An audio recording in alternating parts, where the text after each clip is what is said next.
Bonjour, qui peut menacer qui dans une république et surtout une république qui se dit démocratique? Un ministre dont le pouvoir est suspendu à un petit décret de 17 heures ou alors le peuple détenteur du Vox Populi Vox Dei qui peut menacer qui dans une république? Le pouvoir saoule certainement. Certains sont sous l'emprise de l'illusion du pouvoir perpétuel et se déroutent complètement des fondamentaux de la création de l'État et de son gouvernement, que certains ne se laissent pas du tout entraîner par l'ivresse du pouvoir.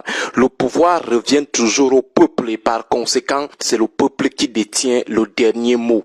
Et c'est quoi le pouvoir? Le pouvoir, c'est la capacité de A à obliger B à faire ce qu'il ne veut pas faire. Qui, en dernier ressort, peut obliger qui à faire ce qu'il ne veut pas faire? C'est le peuple et non quelqu'un qui peut être dégagé à l'occasion d'un décret de 17 heures ou alors un clan qui peut être chassé à tout moment par le peuple, même par les urnes.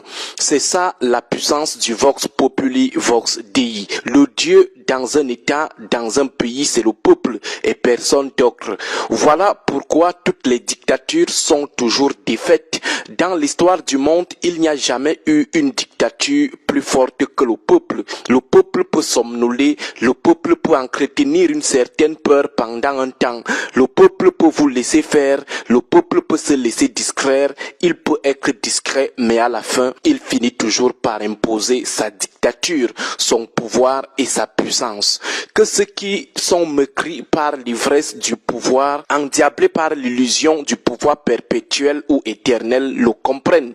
Aucune dictature n'a encore jusqu'ici réussi à gagner un peuple. Lorsque le peuple se décide, vous êtes mort. Même si vous êtes Staline ou Hitler, Louis XIV, vous partirez seulement de gré ou de force. Concernant le cas spécifique du Cameroun, certains estiment que le peuple ne peut rien. Il est mou, les Camerounais sont mous, ce sont des peureux. Peut-être parce que ce peuple n'a pas encore pris la décision qu'il pense qu'il est mou. Les fractionnements communautaristes n'ont jamais empêché la décision d'un peuple. Les petits calculs politiciens sectaires n'ont jamais empêché la décision d'un peuple. Et la décision d'un peuple peut intervenir à tout moment. Les Camerounais ne sont ni peureux ni faibles, jamais. Ils sont pour le moment désinvoltes. Jusqu'ici, ils n'ont pas encore bien dégagé unanimement une alternative sûre. Beaucoup ne sont pas encore convaincus par une alternative. Voilà le pourquoi de la peur de l'impasse. Ils redoutent encore l'impasse. Aussi, beaucoup ne sont pas encore en saturation ou du moins beaucoup ne ressentent pas encore la saturation. Le jour où cela sera fait, le peuple prendra et exprimera sa décision, soit dans les urnes, soit hors des urnes. C'est comme ça que ça se passe et ils n'auront besoin ni de stimulateurs civils, ni de stimulateurs militaires. Les stimulateurs sont généralement des profiteurs des situations, mais jamais ils ne les créent. C'est le peuple et uniquement le peuple qui crée des situations.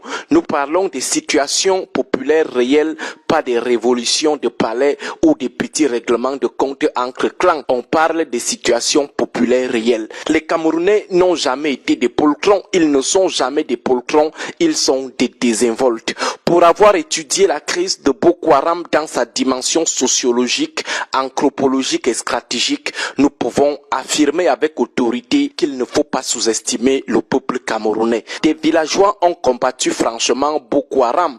Des villageois menaient des offensives armées à l'insu même de l'armée. Des villageois démunis allaient jusqu'au Nigeria prendre les combattants de Boko Haram en otage, les maintenir en captivité dans leur village à l'insu de l'armée.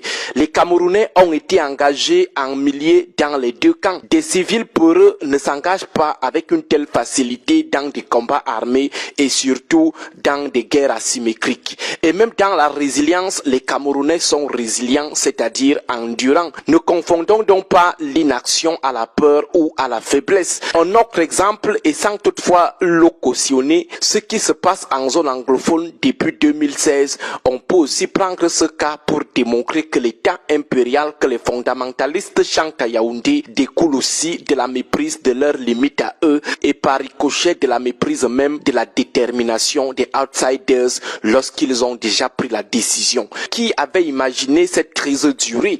Qui pouvait l'imaginer?